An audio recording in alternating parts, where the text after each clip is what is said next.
You know, looking at the news over the past week or so, I've come to the conclusion there's a spectre stalking this world, and it's a spectre of barbarism and misery.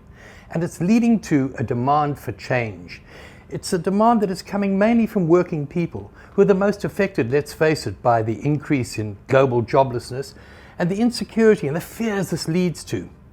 So on the one hand, this has led to rather a lot of talk about ill-defined socialism, even in places like the United States, where this was once anathema, and calls to return to earlier labor movement principles and values such as cooperation, sharing, caring, all that sort of thing.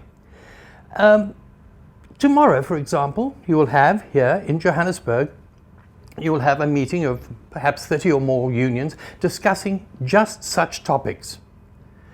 But you know, it's the sort of environment that also gives rise to any proliferation of charlatans.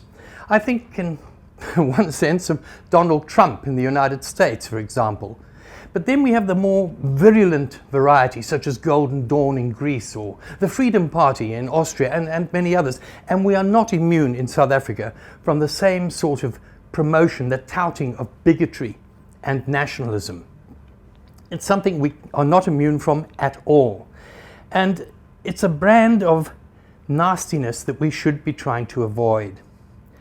At the same time, we have those in political control, big business and their acolytes telling us we're all in the same boat. We're all in it together. You know, I agree entirely. We are all in it together. But the questions that then arise, very simple. What exactly are we in, and how do we get here? Who put us here? I could make a vulgar comment at this stage, but I think I'll avoid it. We have people who are saying, let's build movements. There are growing movements around the world. Britain, the United States, Spain, South Africa. Movements calling for change. Yet at the same time, most of the trade unions, most of the mainstream labor movements around the world are still supporting the status quo. And that's another question we should ask. Why? Why, when there's such a movement, such disgruntlement at rank and file level? This is what we have to ask about. And I wonder, is an alternative possible? That's a question we should ask. Is an alternative possible? Would the alternative be better or worse? Imagine Trump as president of the United States. That would definitely be worse, or the Freedom Party in Austria, or whatever. So we have to ask that question, whether the alternative is possible. What alternative should we have? Or should we just continue to muddle along, be driven along the same rocky road towards potential disaster?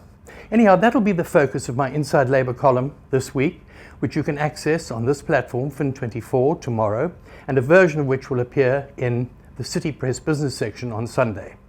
Let's hear from you. I've made a few comments about what I see the state of the world at the moment. What do you think? Let us know. Send your responses, your comments, your criticisms, whatever, to editor@fin24.com. That's editor@fin24.com. And for this week, that's all from me. Cheers.